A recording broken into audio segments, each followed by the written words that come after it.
There's one important thing I must ask you. There's been a lot of concern on the island and among the diaspora and people like me who watch the island about transparency, and we don't always understand what's going on, what decisions are being made, what the thinking is behind those decisions. When reports are commissioned, those reports are not in the public domain, even though the public have paid for them. And at a simpler level, even when the Executive Council meets, the agenda's not published in advance. If you go to the meeting, you don't know what they're talking about because you don't have the agenda and you don't have the reports that the councillors are talking about. And you've got a thing about transparency.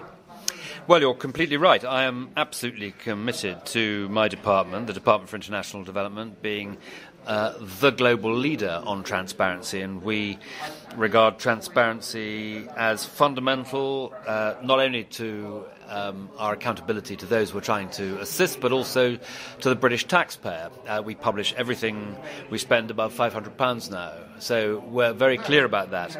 I think it's up to the elected governments of the territories to determine whether freedom of information legislation is the best means of strengthening transparency and accountability to their own citizens. As part of Britain's aid transparency guarantee, we do publish clear, concise information about our programmes in the territories and in St Helena, and that's supposed to help provide opportunity for those affected by our projects to give feedback. But I think you're setting the example, aren't you? And they should follow the example. Well, I think that it's right that those who are elected in St Helena, the government of St Helena, should make their own way on this, and that journalists and electors and people in St Helena can press them on this point. But at the end of the day, the government must decide what it releases and what it doesn't release. It's not up for me as the British Secretary of State for International Development to tell them what to do.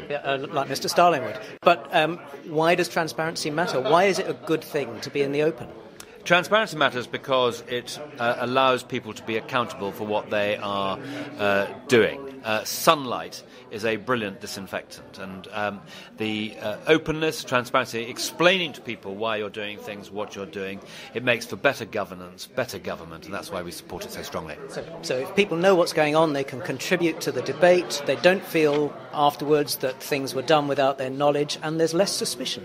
That is true, but equally, if you go back and say to the government of St Helena, for all these reasons, you should be more, the British government want you to be more transparent. It is true that the British government favours transparency, but equally we favour local decision making, and it is up to the government of St Helena to answer these questions to the satisfaction of the people of St Helena.